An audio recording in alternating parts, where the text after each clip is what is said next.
Hello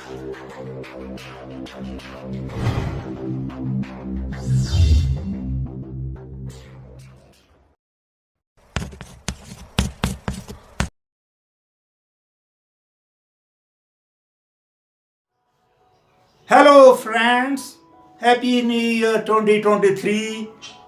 I am Mr.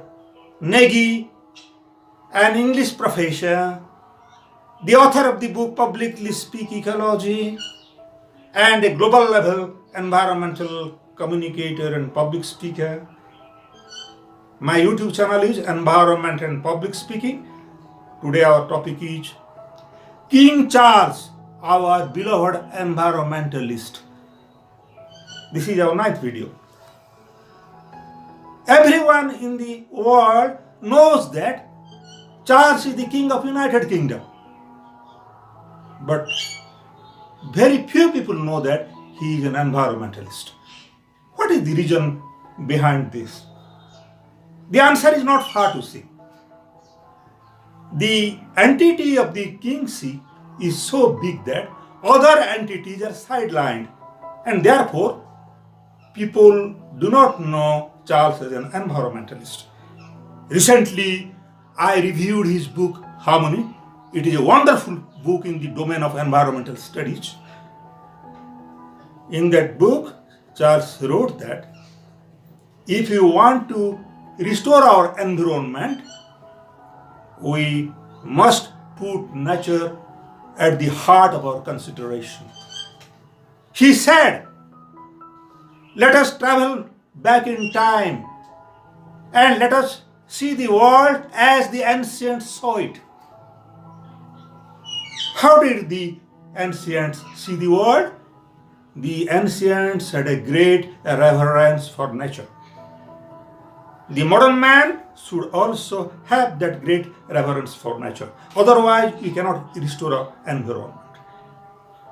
Like the ancients, the modern man should feel that the trees are our lungs. They are a part of our body, part of our system. And if we can do that, then all of our environmental problems, social problems, and mental problems will be solved. Dear friends, let us now know something about the life and career of King Charles. He was born in 1948, November 14th in Buckingham Palace, London, to Queen Elizabeth, and his father was Philip. Charles went to a school for a few years in west of England. And in 1962, he went to a more disciplined school in Scotland. It was Gordonstone School. In that school, his father Philip had read as a child. That school was renowned for its severity of curriculum. In that school, the students felt hardship. Philip thought that I felt hardship in the school. He smiled to himself and said that, let my son Charles also feel that hardship. Charles went to that school. Naturally, he felt hardship in that school. He did not speak much in favor of the school at that time. But in his later life, Charles said that hardship helped me a lot. I learned a lot of things because of that curriculum, hard curriculum, and because of its hard administration. And I learned how to accept challenges and how to think of new initiatives. Then in 1966, he went to Geelong School in Victoria in Australia. He read there for a few years. It was a delightful school for him. With his history teachers, he went to Papua New Guinea, different islands, and he had exploration. And then in 1970, he read in Cambridge, and in 1970 he passed his BA. His main subjects were history, anthropology, archaeology, and French language. Then he joined the Royal Air Force and Royal Navy between 1971 and 1976. He married Diana in 1981.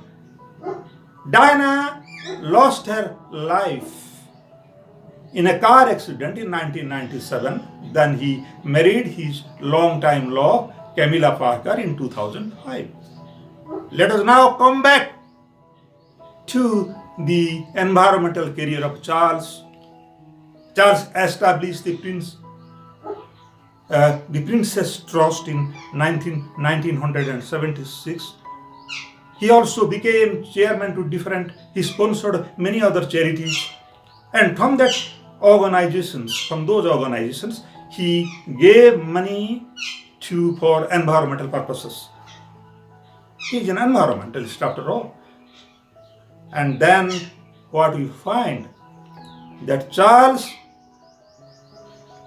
had started his environmental career actually in 1970 at the age of 21, because he addressed a speech in the countryside steering committee for Wales in 1970, and the topic was oil pollution and plastic waste. So his environmental career actually started from 1970.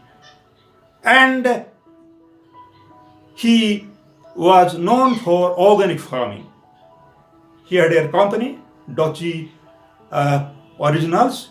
He produced organic food there. The company worked well. Charles says to us that if you do organic farming, then the plants will get carbon from the atmosphere, and those plants will automatically decay, and those carbons will be put inside the soil. So that will reduce the carbon concentration in the atmosphere. And also, you know that he was against genetically engineered food.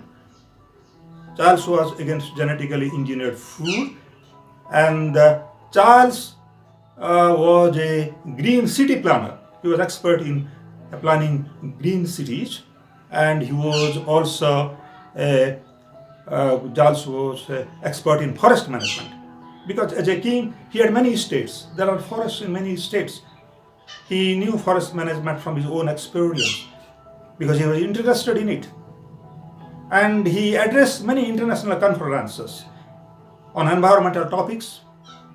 He addressed a European Parliament on environmental topics in 2022. He addressed COP26.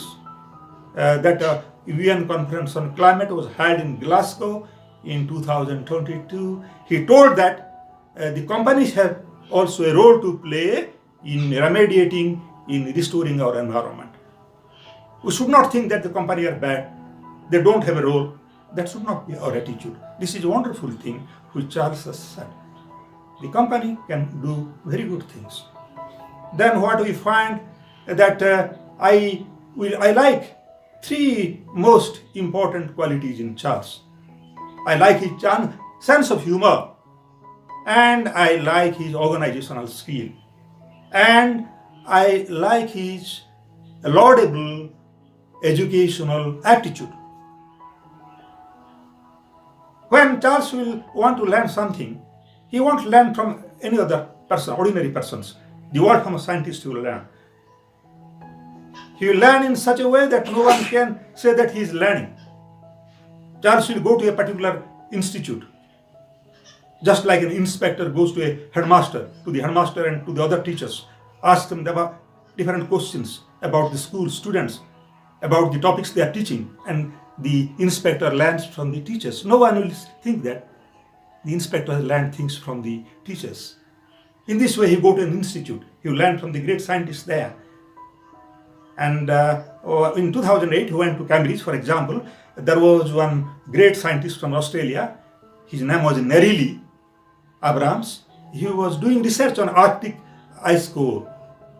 He told Charles that, you see, we have drilled the Arctic, we have collected a column of 365 meter ice from Arctic, and we have put it inside minus 20 degree freezer in different cylinders, and we are just analyzing the air bubbles in the ice core of the different ages during the last 800,000 years. And from that air bubble, we try to know how much of carbon concentration was there at a particular age and what was the temperature of the earth. And he said that never in the earth's history the temperature was more than 15 degrees centigrade during the last 800,000 years. But today it is 16.2 degrees C. If it will become 16.5, I think 90% of the people will die. So it is a very important thing that Charles learned. But he seems as if he has not learned from anything. That is his sense of humor. And the organizational skill is known because in 1992 there was an Earth Summit in Rio de Janeiro in Brazil. Before 1 year, he went in his royal ship, Britannia. And that ship halted off the coast of Brazil. He called the Brazilian president, Fernando. Some American Environmental Protection Agency administrator came. His name was William Raleigh. Another 200 delegates came, political leaders, business leaders, etc. Talk to them. All right, dear friends, in next year we will have a meeting at Summit 1992. You do something hard work. Don't take it casually. Have some environmental knowledge. Have wonderful arrangement so that our environmental purpose will be achieved. He was a leader. He was a student leader. He's talking to his juniors because he's master in environmental science. And his educational aptitude is known from another example. In his book Harmony, he has given an example. It is a wonderful example. He not only learns from people, he not only learns from his experience, he gives the right knowledge, appropriate knowledge to people, to students. He told that he got this data from NASA of America, NASA scientists, but personally. He told that from the Amazon forest, every day 20 billion tons of water vapor is given off. And that 20 billion tons water vapor forms cloud. They cause rain in Latin America. They cause rain in half of North America. And agriculture is possible because the Amazon forest. So he says that it is very important.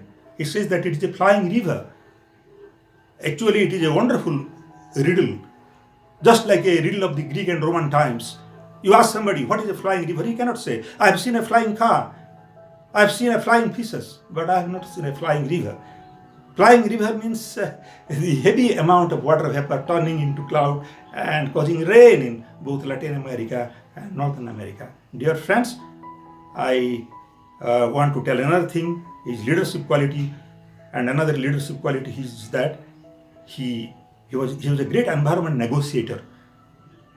He negotiated between Guyana.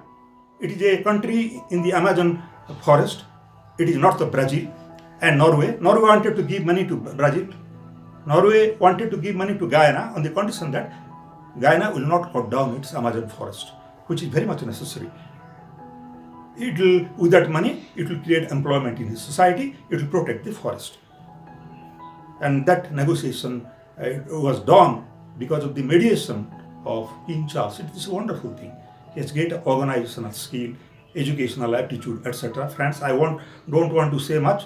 I want to say one thing, that after the death of Queen Elizabeth on September 8, 2022, Charles became the king immediately. Then he started a Queen's Green Canopy project. In that project, he wanted to plant a large number of trees in England with the help of other organizations, by giving grants to other organizations, to see to it that plantations are really done in the memory of her mother. Every leader in the world should not do luxurious functions, emitting a lot of carbon dioxide into the air, but they should try to perpetuate their memory by planting trees. That's what we learned from Charles. Another friend, I'm telling you that so what will Charles do now as a king? His role will be different. Now he's the king. He has occupied a very high position, and I won't advise Charles, because Charles is a great environmentalist. He knows many things, but I like one of his ideas. He said that my technique will be now convene and capitalize. Before he didn't attend a COP27 meet in Egypt, but he sent his pre-recorded cassette there, talking about the importance of trees. And he told, before the meet of COP27, he had a meet in Buckingham Palace. So many, Alok Sharma came, the president of COP26, and Kerry from America came, many great leaders came. That was the preparatory meeting for COP27. So when a meeting is held by King Charles, a knowledgeable man in environmental field, Buckingham Palace, that is greater than any other international meet. So that was greater than COP27 even, which was held in Egypt. So I will ask Charles, naturally he is our guru, I am an environmental lover, and I will say, Charles, sir, please do these meetings every 3 months for all the world leaders. Give them forum and please tell them to follow the right things. You are a great person because you do not belong to any party. Environment doesn't belong to any party. So you are the fittest man, knowledge-wise, from the angle of politics, everything. You are non-partisan. You will do wonderful things, Charles. You are our guru. You are the guru of environmental lovers. I like you for 3 reasons. King of England, and you are the head of the Commonwealth countries. 54 countries are there. India is a Commonwealth country, and I like you as an environmental lover. Thank you.